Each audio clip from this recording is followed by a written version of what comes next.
তো আমি আসলে ওখানে লাজ লজ্জার কারণে আসলে উত্তরটা দেইনি, যে ওখানে ফেসবুকে মানে সে আমাকে পার্সোনালি নক না করে এভাবে যেভাবে বললো, এটা কি আমাকে টিটকারি করা হলো, আমাকে সম্মানিত করা হলো, না আমাকে মহিমান্বিত করা হলো, আমি বুঝতে পারছিলাম না। যেহেতু আপনি প্রশ্ন করেছেন, দিস ইজ দ্য প্ল্যাটফর্ম, তো আমি একেবারে রিয়েল সেই কথাগুলোই বলছি। তার একটা সোশ্যাল আইডেন্টিটি থাকে, একটা পরিচিতি থাকে। তো সেই দিক থেকে ওই যমুনাতে দাওয়াত পাওয়ার মতো আমার আসলে কোনো পরিস্থিতি নেই। আমার বিএনপির একটা সাধারণ মেম্বারশিপ নেই, মানে একজন মেম্বারশিপ নেই। তবে আমি বিএনপির কোনো কর্মী নই, আমি কোনো পেশাজীবী সংগঠনের সাথে জড়িত নই। আমার মানে যে সামাজিক পরিস্থিতি আছে, সে সামাজিক পরিস্থিতি দিয়ে কোনো এই রাজার দরবারে যাওয়ার জন্য নিমন্ত্রণ পাওয়ার নজির অতীতে কখনো ঘটে নাই, কারো জীবনে ঘটে নাই। তাহলে উনি ওখান থেকে যারা চিঠি লিখবে, সেই সিএস আরএস পর্চা অনুযায়ী গোলাম মোল্লা রনি বা এই ক্যারেক্টারিস্টিক্সের এরকম কোনো লোকের তো খুঁজে পাওয়া যায় না কাউকে। আমার মতো পর্যায়ের একটা সিঙ্গেল লোক বাংলাদেশে দাওয়াত পায় না। তাহলে আমাকে যদি দাওয়াত দিতে হয়, তাহলে তো 18 কোটি মানুষকে দাওয়াত দিতে হয়। আপনি তাকাবো না। আমাকে যদি বলে এই গদাই, এই গণেশ, এই মামু শুনো, অনেক আছে না, বা কেউ যদি বলে এই চড়াই পাখি, তা আমি তো চড়াই পাখি নই। তা আমাকে তো আমার নামে যে ডাকবে, এখন ওই ভবনে যারা দাওয়াতে গেছেন, যারা যারা কার্ড পেয়েছেন, তাদের সবারই একটা পরিচিতি আছে। আমার সেই পরিস্থিতিটা আমরা next never ever in life. ওনার আশেপাশে যে সমস্ত যারা আমির উমরা আছেন, সাহাবা আছেন, মানে সঙ্গী সাথী যারা আছেন, যারা লন্ডন থেকে এসেছেন, এখানে যারা আছেন, এদের কাউকে আমি চিনি না, কারোর সঙ্গে আমার পরিচয় নেই, কারোর সঙ্গে আমার কথা বলা হয়নি, একটা সিঙ্গেল ওয়ান না। প্রেস উইংস বলেন, অন্য জায়গাতে আছেন। দেখুন মানে এরকম আমাকে কে দাওয়াত দিবে? আমাকে তো ওখানে জিন আসবে না, ফেরেশতা আসবে না, আসমান থেকে কোনো মানে যাকে বলা হয় না যে কেউ ইলহাম করে বলবেন এই লোকটা একটা বাংলাদেশে একটা কুতুবে আলম আছে যে এসে টকশো করে, জিল্লুর রহমান সাহেবের সাথে খুব ভালো খাতির, মাঝে মধ্যে মাসুদ আলম তালুকদার সাহেবের সাথে সে টকশো করে, অন্তত এই উসিলা। 2 নম্বর হলো যে এই যে প্রেসিডেন্ট পদ করতে জোরাজুরি করা হয়, প্রেসিডেন্ট, এটা নিয়ে আমি একটা কাহিনী বলি।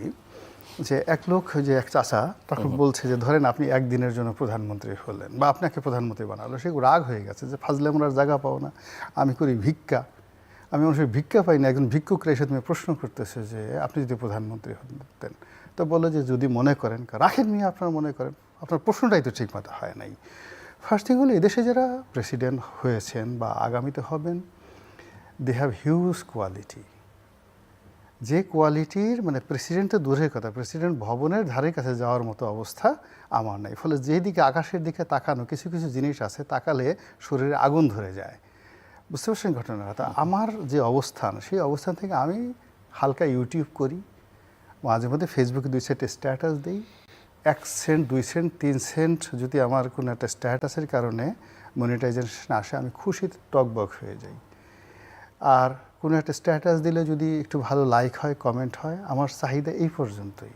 আমার ছোটো একটা ব্যবসা আছে, এই পর্যন্ত থাকে। আমার এখানে কিসের রাজা, কিসের মধ্যে আমি মানে আমার মতো লোক যারা আছে তাদেরকে একটু গণভবনে যদি মাঝে মধ্যে দাওয়াত করা হয়, এবং তারা যদি গণভবন তো এখন আর নেই, মানে যমুনাতে দাওয়াত করা হয়, এবং তারা যদি প্রধানমন্ত্রীর সামনে যায়, একটু কোলাকুলি করে, দেখা সাক্ষাৎ করে, এতেই মোটামুটি সরকারের যে জনপ্রিয়তা যতটুকু আছে এটা শেষ হয়ে যাবে, আর কিছু করার দরকার নেই।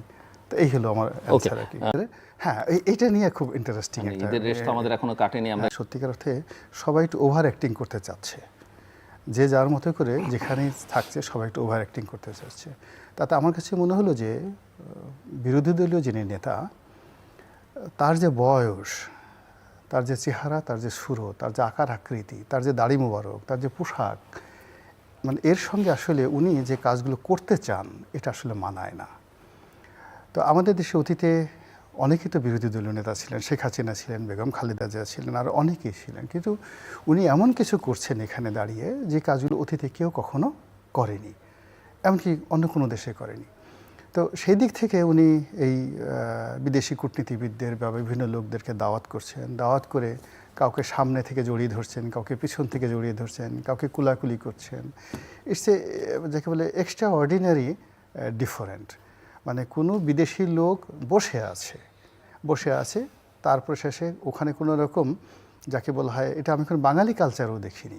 আমরা সাধারণত গ্রাম বাংলায় যেটা দেখি, বিআই বা শ্যালক আপনজন যে লোক আছে না, তারা বসে আছে, পিছন দিক থেকে আমরা তার চোখ টিপে ধরি বা জড়াই ধরি, বলো তো আমি কে, বা পিছন থেকে সে জড়িয়ে ধরে। এখন তো শালা দুলাভাইয়ের সাথে যেরকম একটা সম্পর্ক থাকে, মধুর সম্পর্ক, ওই রকম এখন সেই শালা দুলাভাইয়ের যে সম্পর্কটি আমাদের আবহমান বাংলা, সবাই আমরা এই কাজগুলো করি। আমার মনে হয় আমরা তিনজনই কম বেশি এই সেম কাজটা আপনজনের কাছে জীবনে একবার হলেও করছি ছোটোকালে। কিন্তু একজন মানে বিরোধী দলীয় নেতা রাষ্ট্রীয় অনুষ্ঠান এবং কোনো একটা রাষ্ট্রদূত, তাও আবার বিদেশি, তিনি বসে আছেন আর পিছন দিক থেকে তাকে সারপ্রাইজ দেওয়ার জন্য এইভাবে জড়িয়ে ধরবো, জড়িয়ে ধরে আবার যেন তেন জড়িয়ে ধরা না, জোরে জোরে জড়িয়ে ধরেছে, জড়িয়ে ধরে তার পিঠের সাথে যেভাবে তিনি তার মুখ ঘষাঘষি করেছেন, এটা নিয়ে সামাজিক মাধ্যমে যে ট্রল হচ্ছে, সে ট্রলটা যারা রাজনীতি করেন সবারই কিন্তু ইজ্জতে লেগেছে। এবং এর কারণ দেখেন, জামাতও কিন্তু অত্যন্ত একটা সেন্সিটিভ দল। তারা বলছে যে আমরা তো এটা কাজটা করতে চেয়েছি আন্তরিকতা দেখানোর জন্য, যদি এর মাধ্যমে কোনো ভুল হয়ে থাকে, ভ্রান্তি হয়ে থাকে, আমরা ক্ষমা প্রার্থী এবং আমরা সতর্ক থাকব ভবিষ্যতে এই ধরনের ঘটনা যেন না ঘটে। আমি মনে করি যে জামাতে এই বিবৃতিটা অত্যন্ত স্মার্ট এবং সময় উপযোগী, এবং উই শুড স্যালুট, যে ভুল ভ্রান্তি সবারই হতে পারে। এখন সেই ভুল ভ্রান্তির উপর বসে থাকলে তো হবে না। জামাত সেটা স্বীকার করেছে, সবার কাছে বলেছে, আমরা সেটা ধরে নিলাম যে ঠিক আছে, যাকে জড়িয়ে ধরেছে সে যদি আপত্তি না করে তাহলে আমাদের এত আপত্তি দরকার কি? তার শরীরে সহ্য হয়েছে, আমাদেরকে চোখে সহ্য হবে না? আর ওই অনুষ্ঠানটিকে আনন্দমুখর করার জন্য, সেলিব্রেট করার জন্য আমরা এই কাজটা করেছি। তারপরে যদি দৃষ্টিকটু কিছু হয়ে থাকে, কারো খারাপ লেগে থাকে, আমরা আগামীতে সতর্ক থাকবো যেন এই ধরনের ঘটনা না ঘটে। আমি দ্যাটস অল।